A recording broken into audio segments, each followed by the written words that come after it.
Brazil না Norway, ভবিষ্যৎবাণী করল বিড়াল। কে জিতবে এই হাই ভোল্টেজ ম্যাচ? বিশ্বকাপের নকআউট পর্বে মুখোমুখি হতে যাচ্ছে ব্রাজিল ও নরওয়ে। ম্যাচটি ঘিরে ফুটবল প্রেমীদের উত্তেজনা শেষ নেই।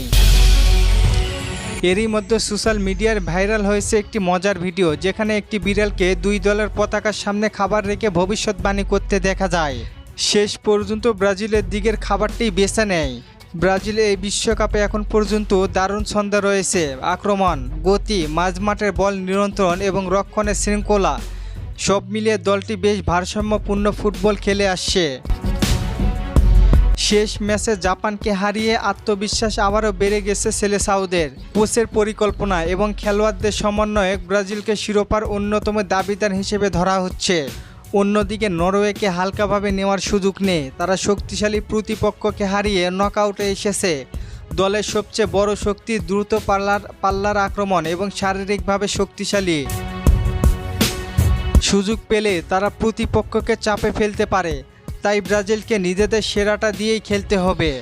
দুই দলের শক্তির তুলনা করলে দেখা যায় অভিজ্ঞতা, বড় ম্যাচ খেলার মানসিকতা এবং বিশ্বকাপ ইতিহাস ব্রাজিলকে অনেকটা এগিয়ে রাখবে। ব্রাজিলের স্কোয়াডে এমন অনেক খেলোয়াড় আছেন যারা এক মুহূর্তেই ম্যাচের মোড় ঘুরিয়ে দিতে পারেন। অন্যদিকে নরওয়ে দলগতভাবে লড়াকু হলেও তারকা খচিত স্কোয়াডের দিক থেকে কিছুটা পিছিয়ে।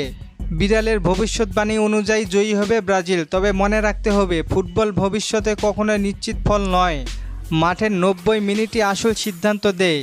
একটি ভুল, একটি দুর্দান্ত গোল কিংবা একটি লাল কার্ড পুরো ম্যাচের চিত্র বদলে দিতে পারে। যদি ব্রাজিল নিজেদের স্বাভাবিক ছন্দে খেলতে পারে এবং অযথা ভুল না করে, তাহলে তাদের জয়ের সম্ভাবনা বেশি। নরওয়ে অবশ্যই কঠিন প্রতিপক্ষ গড়ে তুলবে, কিন্তু ম্যাচের নিয়ন্ত্রণ ধরে রাখতে পারলে ব্রাজিল শেষ পর্যন্ত জয়লাভ তুলে নিতে পারবে। সম্ভাব্য স্কোর লাইন হতে পারে ব্রাজিল 2 নরওয়ে 1 অথবা ব্রাজিল 3 নরওয়ে 1।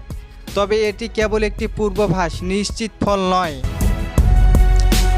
এখন দেখার বিষয়, বিড়ালের ভবিষ্যৎবাণী সত্যি হয় নাকি নরওয়ে সবাইকে চমক দিয়ে বড় অঘটন ঘটায়। ফুটবলের সৌন্দর্য হলো শেষ বাঁশি বাজার আগে কিছুই নিশ্চিত নয়। আপনার কি মনে হয়, ব্রাজিল নাকি নরওয়ে, কোন দল জয় পেতে পারে? জানিয়ে দিন কমেন্ট করে। আর ফুটবলকে নিয়ে নতুন কোনো প্রশ্ন থাকলে করতে পারেন, পরবর্তী ভিডিওতে রিপ্লাই করব। ধন্যবাদ।